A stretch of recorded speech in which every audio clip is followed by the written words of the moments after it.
ہر قسم کے شرعی، روحانی اور جسمانی مسائل اور وظائف کے لیے دارالعمل یوٹیوب چینل سبسکرائب کیجیے اور بیل آئیکن بھی پریس کریں تاکہ ہر ویڈیو آپ تک بآسانی پہنچ سکے۔ الحمد للہ رب العالمین والعاقبۃ للمتقین والصلاة والسلام علی رسول خیر خلقہ محمد وعلی آلہ واصحابہ اجمعین، اما بعد فاعوذ باللہ من الشیطان الرجیم، بسم اللہ الرحمن الرحیم۔ ولا تقولوا لمن يقتل في سبيل الله اموات بل احياء ولكن لا تشعرون۔ وقال النبي صلى الله عليه وسلم الحسن والحسين سيدا شباب اهل الجنة، صدق الله العظيم وصدق رسوله النبي الكريم، ونحن على ذلك لمن الشاهدين والشاكرين والحمد لله رب العالمين۔ محرم الحرام کا بابرکت مہینہ چل رہا ہے، اور یہ محرم الحرام کی 6ٹھی تاریخ ہے۔ اسلامی مہینوں میں، ہجری مہینوں میں محرم پہلا مہینہ ہے۔ ہمارا جو نظام ہے تاریخ کے حوالے سے وہ 2 قسم کا ہے، ایک شمسی اور ایک قمری۔ ویسے 3 قسم کا ہے، شمسی، قمری اور نجومی۔ شمسی کا تعلق سورج سے ہے، قمری کا تعلق چاند سے ہے، نجومی کا تعلق ستاروں سے۔ اب جو شمسی سال ہوتا ہے اس میں 2 قسم کے تاریخ رائج ہیں، ایک کو عیسوی کہتے ہیں، عیسوی سال۔ عیسوی سال کا تعلق سورج سے ہے، جس میں 12 مہینے ہیں، جنوری، فروری، مارچ، اپریل، مئی، جون، جولائی، اگست، ستمبر، اکتوبر، نومبر، دسمبر۔ اب اس کو عیسوی بھی کہتے ہیں، میلادی بھی کہتے ہیں۔ اب اگر ہم کہیں گے کہ یہ کون سا سال چل رہا ہے، 2022 عیسوی یا 2022 میلادی، تو یہ سورج کے لحاظ سے اس کو 2022 عیسوی سال کہتے ہیں یا 2022 میلادی سال کہتے ہیں۔ اور ایک اور تاریخ بھی رائج ہے جو اکثر پنجاب، پاکستان اور ہندوستان میں استعمال ہوتا ہے، جس کو بکرمی کہتے ہیں۔ سردار بکر ماجید کے زمانے سے اس کی ابتدا ہوئی تھی، جس کے مہینے ہمارے پنجابی زبان میں کافی استعمال ہوتے ہیں: چیت، بیساکھ، جیٹھ، اساڑھ، ساون، بھادو، کنوار، اور اسی طرح اگن، پوہ، ماگھ، پھاگن۔ یہ 12 مہینے جس کا آج کل مہینہ جو چل رہا ہے ساون کا مہینہ چل رہا ہے، تو یہ بکرمی سال کہلاتا ہے۔ اس کا تعلق بھی سورج سے ہے۔ اور ایک ہے قمری سال، جس کا تعلق چاند سے ہے۔ اس قمری تاریخ کو اسلامی تاریخ بھی کہتے ہیں، اس کو ہجری تاریخ بھی کہتے ہیں، اس کو قمری سال بھی کہتے ہیں۔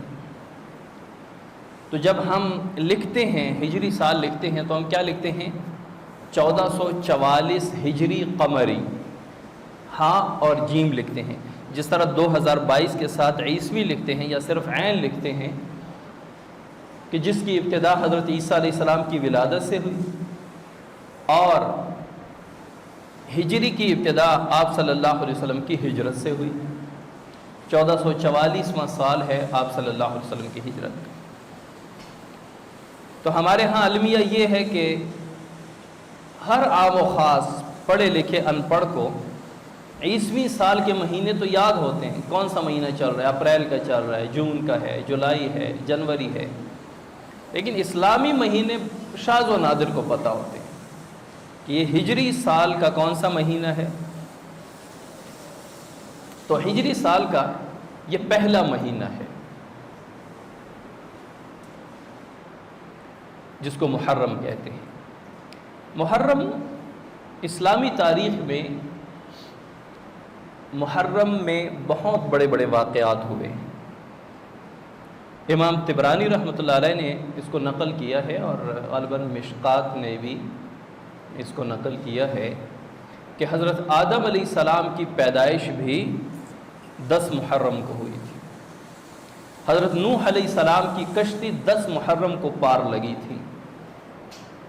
حضرت یونس علیہ السلام جو مچھلی کے پیٹ کے اندر رہے 40 دن، 10 محرم کو اللہ تعالیٰ نے مچھلی کے پیٹ سے نکالا۔ حضرت ابراہیم علیہ السلام کی ولادت 10 محرم کو ہوئی۔ حضرت عیسیٰ علیہ السلام کی ولادت 10 محرم کو ہوئی۔ حضرت عیسیٰ علیہ السلام کو 10 محرم کو آسمانوں پر اٹھایا گیا۔ حضرت یوسف علیہ السلام کو 10 محرم کو کنویں میں پھینکا گیا، اور حضرت امام حسین رضی اللہ تعالیٰ عنہ کو 10 محرم کو شہید کیا گیا، اور دنیا میں پہلی بارش 10 محرم کو ہوئی ہے، اور قیامت بھی 10 محرم کو آئے گی۔ تو 10 محرم یہ کوئی عام دن نہیں ہے، یہ شروع سے لے کر اب تک اور آئندہ قیامت کے دن تک یہ محرم کا جو 10واں دن ہے، یوم عاشورہ ہے، اس کو خاص اہمیت و فضیلت حاصل تھی اور حاصل رہے گی۔ چونکہ عام لوگ محرم کو صرف شہادت امام حسین رضی اللہ تعالیٰ عنہ سے جانتے ہیں، تو اس وجہ سے وہ 10 محرم کو سوائے سوگ کے اور کسی چیز کو نہیں جانتے۔ حضرت ام الفضل یہ حضرت عباس رضی اللہ تعالیٰ عنہ کی بیوی تھی۔ ایک دن آپ صلی اللہ علیہ وسلم سے عرض کیا کہ اللہ کے رسول، میں نے خواب دیکھا کہ آپ کے جسم کا ایک ٹکڑا میرے پاس آ گیا۔ بظاہر حضرت ام الفضل رضی اللہ تعالیٰ عنہ جو تھی وہ بڑی پریشان تھی، تو آپ صلی اللہ علیہ وسلم نے فرمایا کہ بہت اچھا خواب ہے۔ حضرت فاطمۃ الزہراء رضی اللہ تعالیٰ عنہ کے گھر بیٹا پیدا ہوگا، وہ آپ کے گود میں آئے گا اور آپ اس کو دودھ پلائیں گی۔ پھر وہ وقت آیا کہ جب حضرت امام حسین رضی اللہ تعالیٰ عنہ پیدا ہوئے تو حضرت ام الفضل نے حضرت امام حسین رضی اللہ تعالیٰ عنہ کو اٹھایا، اور ایک دن رسول اللہ صلی اللہ علیہ وسلم کے پاس لے آئی۔ آپ صلی اللہ علیہ وسلم نے حضرت حسین رضی اللہ تعالیٰ عنہ کو گود میں لیا اور رونے لگ گئے۔ آپ صلی اللہ علیہ وسلم کی آنکھوں میں آنسو آ گئے۔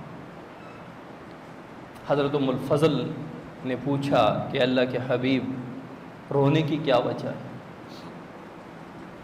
آپ صلی اللہ علیہ وسلم نے فرمایا کہ میرے پاس ابھی جبریل علیہ السلام آئے اور کہا کہ یا رسول اللہ، یہ آپ کو محبوب ہے، آپ اسے پیار کرتے ہیں؟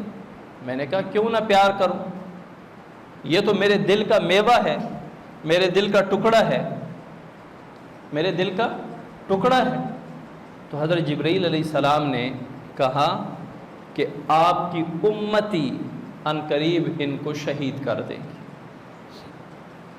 اور مجھے سرخ رنگ کی مٹی دکھائی، گویا کہ حضرت امام حسین رضی اللہ تعالیٰ عنہ کے خون سے وہ خون آلود تھی، سرخ تھی۔ تو حضرت حسین رضی اللہ تعالیٰ عنہ کی شہادت کی پیشن گوئی تو آپ صلی اللہ علیہ وسلم کے پاس اس وقت آ چکی تھی جب حضرت حسین رضی اللہ تعالیٰ عنہ آپ صلی اللہ علیہ وسلم کی گود میں تھے، جس کو آپ صلی اللہ علیہ وسلم نے لقب دیا سیدہ شباب اہل الجنہ، الحسن والحسین سیدہ شباب اہل الجنہ۔ حسن اور حسین جنتی نوجوانوں کے سردار ہیں، جنتی نوجوانوں کے سردار ہیں۔ اللہ تعالیٰ نے بڑا مقام عطا کیا تھا، اللہ تعالیٰ نے بچپن سے ان میں ایسی خاصیات رکھی تھیں کہ وہ کسی لڑکے میں نہیں تھی، کسی بچے میں نہیں تھی وہ خاصیات۔ حضرت حسن اور حضرت حسین رضی اللہ تعالیٰ عنہما ایک دن جا رہے تھے، دیکھا کہ ایک بابا جی وضو کر رہے ہیں اور وہ وضو صحیح نہیں کر رہے، کبھی مثال کے طور پہ ترتیب سے نہیں کر رہے، کبھی چہرہ دھو رہے ہیں، کبھی پاؤں دھو رہے ہیں، کبھی بازو دھو رہے ہیں، بلا ترتیب کر رہے ہیں۔ تو آج کل کا بچہ کیا کرے گا؟ وہ ہنسنے لگ جائے گا، یہ بوڑھا ہے اور وضو کا طریقہ نہیں آتا، دوسروں کو بلائے گا اور ہنسے گا، مذاق اڑائے گا کہ دیکھو بابے کو وضو کا طریقہ نہیں آتا۔ تو حضرات حسنین کریمین رضی اللہ تعالیٰ عنہما نے کیا کیا؟ بابا جی کے پاس گئے اور بابا جی سے کہا کہ بابا جی ہم دونوں آپ کے سامنے وضو کرتے ہیں جو ہم نے رسول اللہ صلی اللہ علیہ وسلم کو کرتے دیکھا ہے، آپ دیکھیں ہم صحیح کر رہے ہیں غلط کر رہے ہیں۔ تو جب حسنین کریمین رضی اللہ تعالیٰ عنہما نے وضو کیا اسی ترتیب سے جو رسول اللہ صلی اللہ علیہ وسلم فرمایا کرتے تھے جو ہم کرتے ہیں، تو بابا جی سمجھ گئے کہ غلطی میرے وضو کے کرنے میں ہے، یہ تو آل رسول ہیں، ان سے تو غلطی نہیں ہوتی، انہوں نے تو پوری زندگی آپ صلی اللہ علیہ وسلم کو دیکھا ہے وضو کرتے ہوئے، صحابہ کو دیکھا ہے وضو کرتے ہوئے۔ تو یہ ادب کا معیار تھا، یہ ادب کا مقام تھا۔ اور اللہ تعالیٰ نے ایسا نوازا تھا کہ ایک دن حضرت حسن اور حضرت حسین رضی اللہ تعالیٰ عنہما آپ صلی اللہ علیہ وسلم کے سامنے کشتی کر رہے تھے۔ بچے ہوتے ہیں جب بڑے دیکھ رہے ہوتے ہیں تو آپس میں بچے کشتی کر رہے ہوتے ہیں، تو آپ صلی اللہ علیہ وسلم دیکھ رہے تھے، تو جس طرح بڑے بچوں کو نہیں کہتے شاباش تگڑے ہو جاؤ شاباش، تو آپ صلی اللہ علیہ وسلم حضرت حسن رضی اللہ تعالیٰ عنہ سے فرما رہے تھے شاباش حسن تگڑے ہو جاؤ۔ تو کسی نے پوچھا کہ آپ صرف حسن رضی اللہ تعالیٰ عنہ کو کیوں کہہ رہے ہیں، حضرت حسین کو کیوں نہیں کہہ رہے؟ تو آپ صلی اللہ علیہ وسلم نے فرمایا کہ حضرت حسین کو جبرائیل امین کہہ رہے ہیں کہ آپ حسین تگڑے ہو جاؤ۔ یعنی جس طرح بچے آپس میں کشتی کرتے ہیں تو بڑے کوئی ایک کو کہتا ہے کہ شاباش تگڑے ہو جاؤ گراؤ نیچے سے، دوسرا دوسرے بچے کو کہتے ہیں۔ تو حسنین کریمین وہ بچے ہیں، وہ عظیم الشان بچے ہیں کہ جن کا تماشا دیکھنے والے رسول اللہ صلی اللہ علیہ وسلم اور حضرت جبرائیل امین ہیں۔ حضرت حسن کو رسول اللہ صلی اللہ علیہ وسلم ہمت دلا رہے ہیں اور حضرت حسین رضی اللہ تعالیٰ عنہ کو حضرت جبرائیل علیہ السلام ہمت دلا رہے ہیں۔ تو یہ تھے حسنین کریمین، یہ تھے آل رسول، یہ تھے سیدہ شباب اہل الجنہ۔ واقعہ بڑا طویل ہے، محرم کے دنوں میں عموماً حضرت حسین رضی اللہ تعالیٰ عنہ کی شہادت کا واقعہ بیان کرتے ہیں، روتے ہیں رلاتے ہیں، مقصد بیان نہیں ہوتا۔ تاریخ کے جو بھی واقعات اسلام نے ہمیں دیے وہ محض کانوں کی لذت کے لیے نہیں دیے کہ سنو مزے لو، انبیاء کے واقعات، قصص النبیین، واقعات صحابہ، یہ پڑھو سنو مزے لو۔ جتنے بھی واقعات ہیں، جتنے بھی قصے اسلامی تاریخ کے ہیں یا بنی اسرائیل کے واقعات ہیں، وہ فن حاصل کرنے کے لیے کہ آپ اس سے کچھ سیکھو۔ اگر اللہ کے نیک لوگوں نے اللہ کے احکامات کی پابندی کی اور اس کے واقعات ہمارے سامنے آئے کہ ان کو اللہ تعالیٰ نے کیسے عروج اور نام و نمود عطا فرمایا، تو ہم بھی وہ کام کریں۔ اگر کسی نے اللہ کی نافرمانی کی، اللہ کی نافرمانی کے واقعات ہیں اور اس میں اللہ کی طرف سے عذاب ہیں، تو ہم ایسے اعمال سے بچیں۔ ہوتا یہی ہے کہ ہم واقعات سنتے ہیں، مزے لیتے ہیں کہ جی فلاں خطیب بڑا زبردست خطاب کیا، اس نے کیا واقعات سنا ہے، واقعے سے فن حاصل کیا ہوتا ہے، ہمیں کیا درس ملتا ہے پورے واقعے کربلا سے؟ ہمیں ایک درس ملتا ہے کہ دین اسلام کے نام پہ، دین کے لیے، اسلام کے لیے، اللہ کے لیے، اللہ کے رسول کے لیے، حضور صلی اللہ علیہ وسلم کی خاطر جان جاتی ہے تو جائے، مال جاتا ہے تو جائے، اولاد جاتی ہے تو جائے، خاندان جاتا ہے تو جائے، لیکن آپ صلی اللہ علیہ وسلم کی ناموس، اسلامی احکامات اور دین اور شریعت کے کسی حکم پہ آنچ نہ آنے تھی۔ قل آمنت باللہ ثم استقم، آپ صلی اللہ علیہ وسلم سے ایک صحابی نے پوچھا یا رسول اللہ مجھے کچھ نصیحت فرمائیے، آپ صلی اللہ علیہ وسلم نے کیا فرمایا؟ قل آمنت باللہ ثم استقم، کہہ دیں کہ میں اللہ پر ایمان لایا، ثم استقم، پھر اس پر ڈٹ جاؤ۔ یعنی کہ میں نے شادی تو کرنی ہے لیکن شادی کو میں سنت طریقے پہ نہیں گزار سکتا، کیوں؟ یار لوگ بڑے ہنستے ہیں کہ اتنا مال و دولت اللہ نے دیا ہے، کہیں کوئی گلوکار فنکار بلا لیتے، کوئی اچھا سا فنکشن کر لیتے، آپ بخیل کے بخیل ہی ہیں، تو یہاں پہ وہ ایمان تھوڑا سا ڈگمگا جائے گا، لوگ کیا کہیں گے؟ سنت کے مطابق کوئی کام کرنے لگیں، سنت کے مطابق نکاح کرنے لگیں، سنت کے مطابق غمی خوشی کرنے لگیں، پھر ذہن میں آتا ہے کہ لوگ کیا کہیں گے؟ اور بھائی لوگ کہتے کہتے آخر میں یہی کہیں گے آپ کے بارے میں انا للہ و انا الیہ راجعون، اللہ کا بڑا نیک بندہ تھا، اللہ اسے بخش دے۔ تو جو لوگ آپ کے پیچھے انا للہ پڑھنے والے ہیں تو اس کی باتوں کی پرواہ کیوں کرتے ہیں؟ تو جہاں دین کی بات آئے وہاں ڈٹ جاؤ، یہ ہے کربلا کا مقصد۔ جہاں سنت کی بات آئے وہاں ڈٹ جاؤ، یہ ہے کربلا کا مقصد۔ امام حسین رضی اللہ تعالیٰ عنہ کی شہادت کا ماتم اگر کرنا ہے تو امام حسین رضی اللہ تعالیٰ عنہ کی سیرت کو اپناؤ، پھر ماتم کرو۔ تلواروں کے نیچے بھی نماز نہ قضا کرنا، یہ ہے امام حسین کے کربلا کا درس۔ اب ان تمام چیزوں کو بھلا دیا۔ حضرت حسین رضی اللہ تعالیٰ عنہ کربلا کے میدان میں نماز کیسے پڑھ رہے تھے کوئی پتہ نہیں، رونا دھونا کا۔ وہ شاعر نے کہا تھا نا، روئے تو وہ جو ہیں منکر شہادت حسین کے ہیں، روئیں وہ جو منکر شہادت حسین ہیں، ہم زندہ و جاوید کا ماتم نہیں کرتے۔ بھئی شہید تو زندہ ہوتے ہیں۔ وَلَا تَقُولُوا لِمَنْ يُقْتَلُ فِي سَبِيلِ اللَّهِ أَمْوَاتٍ، جو اللہ کے راستے میں قتل کیے جائیں ان کو آپ مردے نہ کہو، اموات نہ کہو،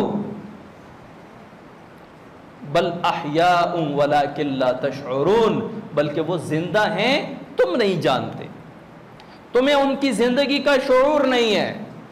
اللہ نے ان کو کیسی زندگی عطا فرمائی، اس زندگی کا آپ کو شعور نہیں ہے۔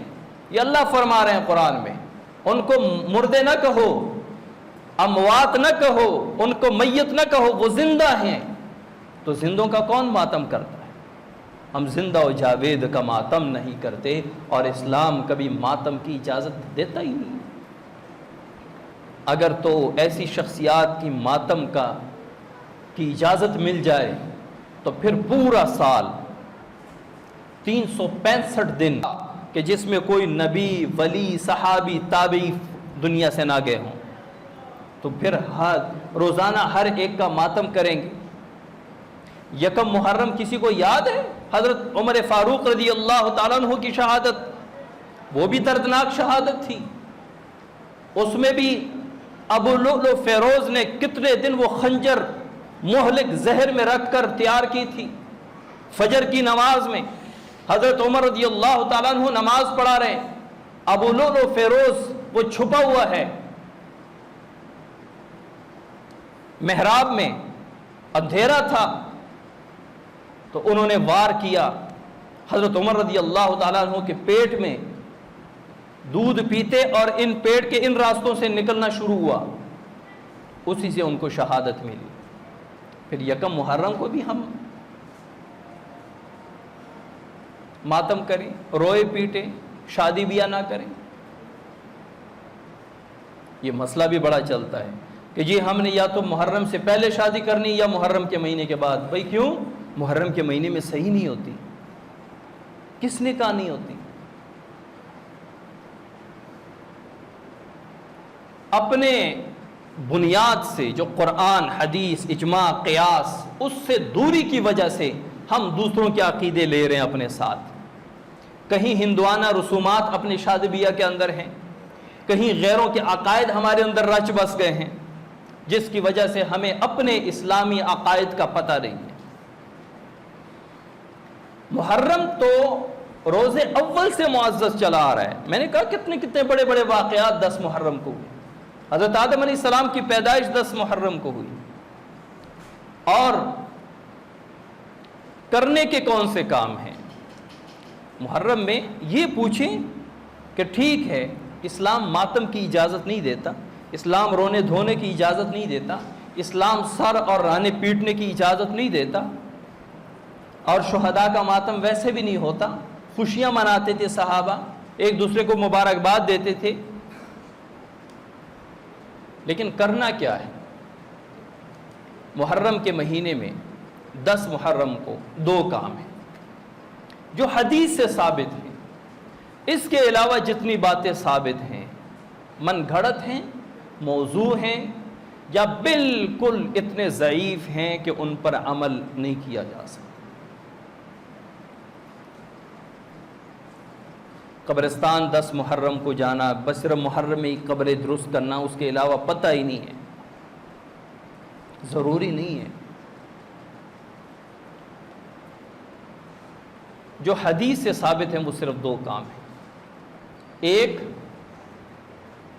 محرم کا روزہ۔ رمضان المبارک کے روزوں کی فرضیت سے پہلے محرم کا روزہ فرض تھا۔ محرم کے روزے صحابہ اور آپ صلی اللہ علیہ وسلم رکھا کرتے تھے۔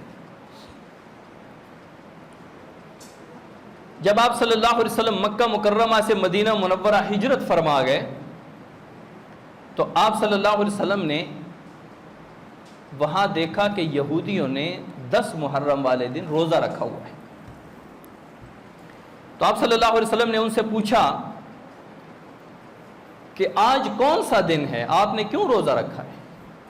یہودیوں نے کہا کہ اس دن 10 محرم کو اللہ تعالیٰ نے حضرت موسیٰ علیہ السلام کو فرعون کی قوم سے نجات عطا فرما دی، اور قوم فرعون اور فرعون کو اللہ تعالیٰ نے دریائے نیل میں غرق کر دیا۔ تو حضرت موسیٰ علیہ السلام شکرانے کے طور پر 10 محرم کو روزہ رکھا کرتے تھے۔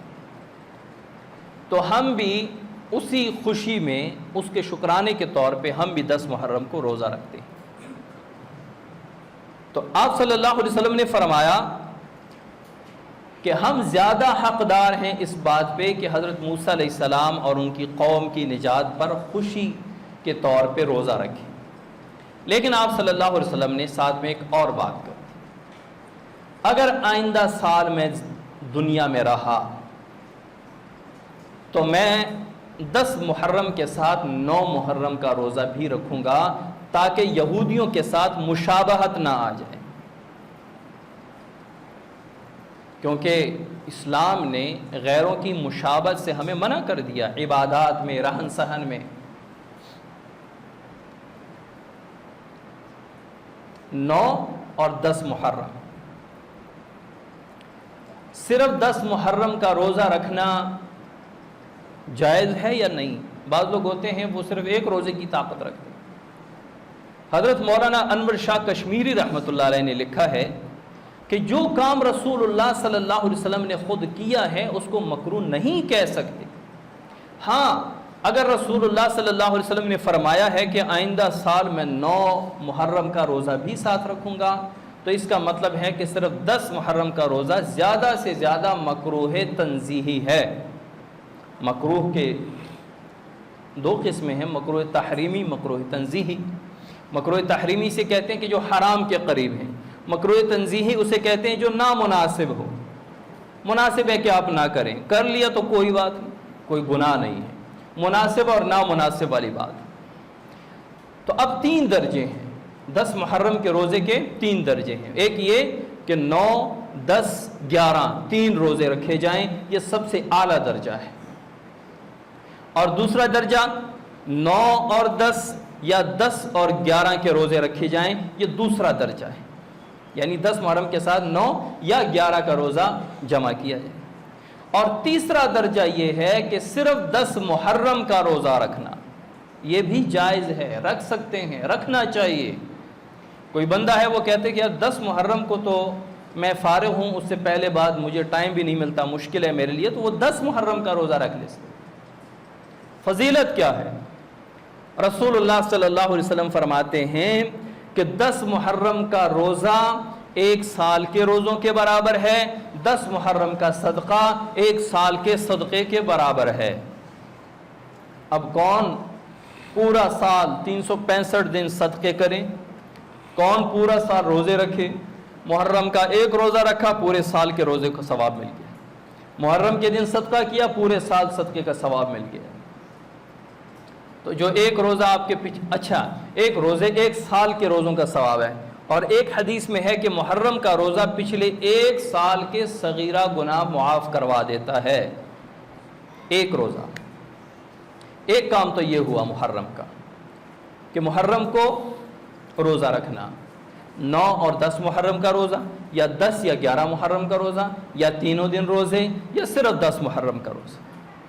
اور دوسرا کام ہے، آپ صلی اللہ علیہ وسلم فرماتے ہیں کہ جس نے 10 محرم کو اپنے گھر والوں میں رزق اور کھانے پینے کی چیزوں میں فراخی کی، وسعت کی، پورا سال جتنا کھلاتے پلاتے ہیں اس سے زیادہ کھلا پلا دیا، تو اللہ تعالیٰ پورا سال اس کی آمدن میں، رزق میں، مال و زر میں اضافہ فرما دے، برکت عطا فرما دے۔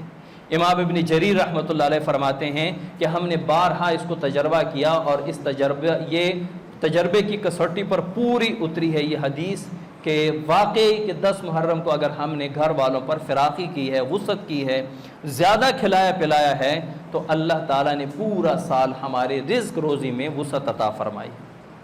تو بس ذہن میں محرم کے حوالے سے یہ 2 کام رکھیں، نمبر 1 روزہ، نمبر 2 10 محرم کو اپنے گھر والوں کو بہت زیادہ کھلانا پلانا۔ اللہ تعالیٰ عمل کی توفیق عطا فرمائے۔